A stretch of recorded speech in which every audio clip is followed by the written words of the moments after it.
ating lahat. Ako po si Sandrick Sibatin, ang iyong batang reporter ng panahon.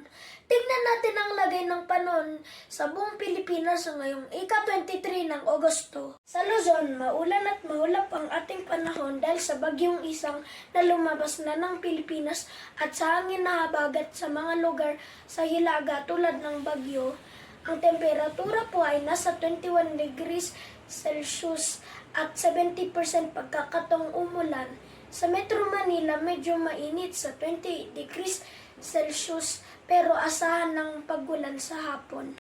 Ngayon naman sa Visayas, mayroon ring mga ulap na magdudulot na kaunting ulan. Ang temperatura po ay nasa 25 degrees Celsius hanggang 32 degrees Celsius at may 40% pagkakataong umulan. Huwag kalimutan magdala ng payong. Sa Mindanao, asahan ng pagulan sa ilang bahagi, lalo na sa silangang bahagi.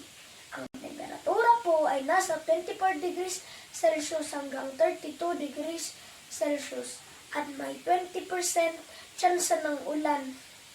Sa iba pang bahagi, maging maaraw na po ang kalagayan ng panahon.